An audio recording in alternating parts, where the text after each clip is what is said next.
mengatakan bahwa uh, banyak sekali yang terjadi penyiksaan yang dilakukan oleh orang-orang yang bekerja di Kamboja. Saya sudah mengingatkan berkali-kali, bahkan konten saya ketik aja deh kerja di Kamboja, unit TKW Hong Kong, itu banyak sekali konten saya yang mengingatkan kalian untuk jangan terpengaruh untuk bekerja di Kamboja.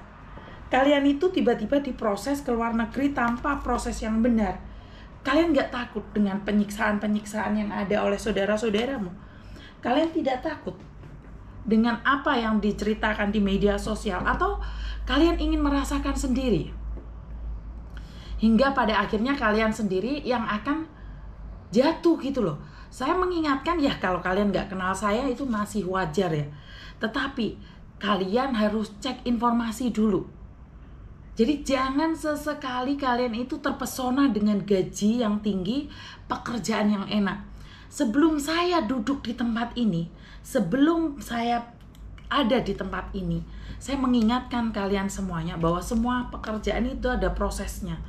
Gak ada kerjaan itu ujuk-ujuk enak. Jadi tolong sekali lagi, jangan pernah bekerja di luar negeri tanpa prosedur. Ingat ya, yang ingin saya sampaikan adalah bekerjalah sesuai dengan prosedur. Jika kalian bekerja tidak sesuai prosedur, ya jangan salahkan pemerintah kalau tiba-tiba kalian bermasalah terus tidak bisa ditangani. Jadi ini banyak sekali ya, bukan hanya Kamboja saja yang komplain sama saya ya. Ini termasuk kerja di Korea ditipu, diajak di hotel makan bareng sama penipunya, tanda tangan berkas yang banyak, seolah-olah kalian diproses dan kalian terpesona. Terus tiba-tiba kalian mau diajak ke Jepang dengan proses seperti ini, seperti itu, diajak pertemuannya ke mana? Ke hotel, nginep di hotel. Itu pakai uangmu teman-teman, pakai uangmu. Jadi jangan pernah percaya dengan orang-orang yang memberikan job dengan cara yang mudah, tapi mereka mengambil uangmu. Jadi sekali lagi, jangan mudah terpercaya. Jangan mudah terpercaya. Saya bukan orang baik mbak, tapi saya belajar baik. Saya cuma mengingatkan sama kalian, karena gini loh, kalau suatu saat kamu mengalami trauma, itu gak akan pernah hilang dalam hidupmu. Kenapa? Trauma, disiksa, disakitin, dan dipukulin, serta disetrum, itu akan ada di ingatan. Jadi jangan nekat. Jangan nekat. Jangan nantang keadaan. Karena gini, saya selalu mengingatkan bahwa saya akan menolong kalian. Tapi jika kalian yang menantang maut, gak ada siapapun yang bisa membantu kalian. Jika kalian nantang maut, gak ada siapapun yang bisa membantu kalian. Jadi kalau kalian ingin ke Kamboja, silahkan, itu urusan kalian. Yang nangis bukan saya, yang nangis keluargamu. Yang tersiksa juga bukan saya. Yang tersiksa keluargamu. Yang terluka siapa? Keluargamu. Coba aja. Jika kamu ingin lihat videonya orang yang disiksa, saya aja nggak sanggup, berarti kan kamu memang punya jiwa-jiwa yang ingin nantang. Kamu itu punya jiwa-jiwa yang ingin nantang, silahkan. Yang nangis bukan saya kok.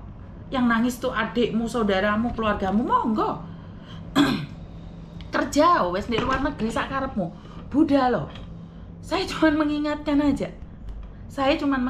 aja. Karena kemarin saya juga berbicara dengan Mas Uya Kuya bahwa memang ada orang itu yang nantang maut. Ada orang yang nantang maut, suka dengan maut, setelah itu menyalahkan. Benar gak sih?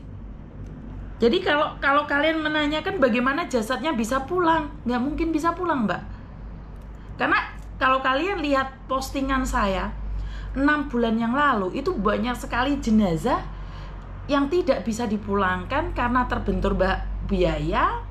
Itu orang yang dari Jawa Tengah, terus juga ada orang yang dari Lampung, mencoba cari donasi 1 bulan pun cuma dapat berapa juta, 5 juta. Jadi monggo silahkan, kalau kalian nggak percaya silahkan.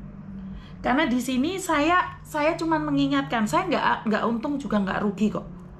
Kalaupun kalian terjadi masalah, nggak untung nggak rugi kok saya. Saya tidak merasa rugi dengan apapun yang kalian lakukan. Saya di sini cuman mengingatkan berdasarkan pengalaman. Jadi sekali lagi, jika kalian tidak percaya dengan apa yang saya sampaikan, boleh dicoba. Kalau kalian percaya dengan orang-orang yang mengatakan proses ke Korea dengan cara ini, dengan cara itu, coba aja dengan visa turis ke Hong Kong, ada kerja di kantor, ya udah monggo silahkan cobaan. Saya nggak pernah itu kok, nggak pernah maksain diri kok. Jadi sekali lagi buat teman-teman, satu hal yang ingin saya sampaikan, sampai keponakan saya itu stafnya PT nanya sama saya, Mbak Yuni, ini loh Mbak, ono penggayaan Mbak di restoran ini lho, wong iki up terus, ini up terus. Saya bilang, kamu sebagai PT dan kamu tertarik dengan itu, gak lucu. Saya kakakmu, saya tahu Hong Kong. Untuk kalian ingat-ingat Sagittarius, terima kasih sawerannya. Ingat-ingat, saya dulu itu pernah memproses seseorang pingin masuk di perusahaan saya, itu sangat sulit sekali. Jadi kalau pekerjaan itu sudah tidak bisa lagi meng-hiring orang lokal, itu baru dikeluarkan. Jadi cerita bagaimana ada job restoran, bagaimana ada job di hotel atau job di luar negeri ya. Intinya adalah di negara tersebut pekerjaan itu sudah tidak diminati lagi oleh orang lokal. Jadi pekerjaan tersebut sudah tidak bisa lagi mencari orang lokal. Dan saya waktu kerja di restoran yang paling sulit adalah mencari orang yang cuci piring. Orang yang cuci piring itu sangat sulit sekali kita dapatkan untuk ada di Hong Kong ini. Dan perusahaan saya mencoba mencari orang untuk di-hiring khusus untuk cuci piring saja. Tetapi itu nggak bisa Mbak, nggak bisa tembus. Karena ternyata di Hong Kong ini masih banyak orang Pakistan, orang India, orang Bangladesh yang memiliki KTP Hong Kong yang membutuhkan pekerjaan tersebut. Jadi nggak bisa kita mau hiring Indonesia sama Filipina waktu itu dari perusahaan saya mau hiring, itu nggak bisa. Syarat term and conditionnya sangat panjang. Harus ada di labor department berapa bulan, harus ada di koran-koran dan tidak diminati oleh orang. Baru kita itu diizinkan ambil dari luar negeri. Setelah kita bisa ambil di luar negeri, itu pun seleksinya parah banget. Jadi tidak mudah kalian tuh kerja di restoran seperti yang ditawarkan oleh orang-orang itu. Enggak Mbak, enggak gitu konsepnya. Percaya dengan apa yang saya sampaikan. Saya tuh tidak nipu-nipu karena saya tuh pernah tahu. Dan ingat, informasi yang saya berikan, kalian nggak perlu bayar. Kalian cuma nonton sama juga dengan konten-konten kreator yang lainnya. Jadi tidak mudah. Kerja di kebun stroberi, saya salah satu penyalur perkebunan tersebut. Saya salah satu staf itu.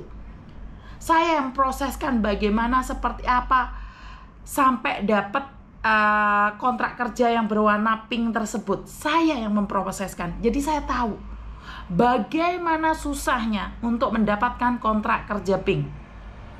Jadi nggak ujuk-ujuk semua orang promosi kontrak kerja pink. Kemana mereka sekarang? Nggak ada. Artinya adalah kontrak kerja pink yang dijanjikan ada di Hong Kong itu ada. Tetapi tidak mudah. Karena sama juga kerja di perkebunan, sebelum orang lokal menolak, jadi nggak bisa. Pekerjaan itu masih diminati, nggak bisa. Tidak mudah. Dan satu lagi, kalaupun ada job di restoran, kalaupun ada job di hotel ataupun job di perkebunan atau pabrik atau sopir, itu nggak akan cari di media sosial. Ingat saya ngomong, pekerjaan yang enak bagi kita itu nggak akan diekspos di media sosial. Karena saya selalu bilang, saya punya do re mi fa. Orang pertama, jika ada job tersebut, maka saya akan menanyakan mereka. Karena kemarin di kantor saya itu didatangi oleh 3 pengusaha yang meminta orang-orang Indonesia untuk bekerja di hotel ataupun di restoran mereka. Kita bilang tidak bisa prosesnya, tidak gampang, dan kami tidak mau ribet, tidak mau tipu-tipu. Paham ya? Jadi di tempat saya itu ada pengusaha atau apapun namanya, datang 3 orang, itu mereka punya job description di hotel serta di restoran. Tetapi kita tolak. Kenapa? Karena tidak mudah.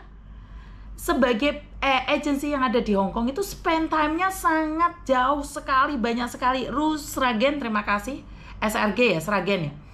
Jadi tidak seperti yang kalian bayangkan. Koko kalau Koko mau, Koko tamak, Koko bisa kok menyiarkan di media sosial. Tetapi saya ingatkan Koko Thomas, Jangan sampai menjual orang-orang dari Indonesia dengan cara mengambil uang mereka, tetapi kamu tidak amanah.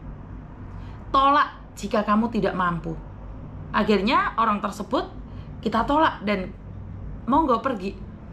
Tawaran itu ada teman-teman, dikerja di salon, tapi itu tidak semudah itu. Bosnya sendiri yang telepon. Ngerti nggak? Nggak ada job tersebut dengan mudah. Kita mau apply-nya di labor department pun tidak mudah. Sampai di sini paham ya? Kalau kalian terpengaruh terus kalian bilang, ada miss, datang aja. Kalau udah, baru kalian kasih tahu saya. Kalau udah tertipu, kalian baru ngomong sama saya. Karena saya sudah mengingatkan kalian, tapi kalian nggak percaya. Apa yang bisa saya katakan untuk kalian? Benar nggak sih? Jadi sekali lagi itu ya yang ingin saya sampaikan buat teman-teman, lebih berhati-hati lagi di media sosial, khususnya promosi-promosi di media sosial.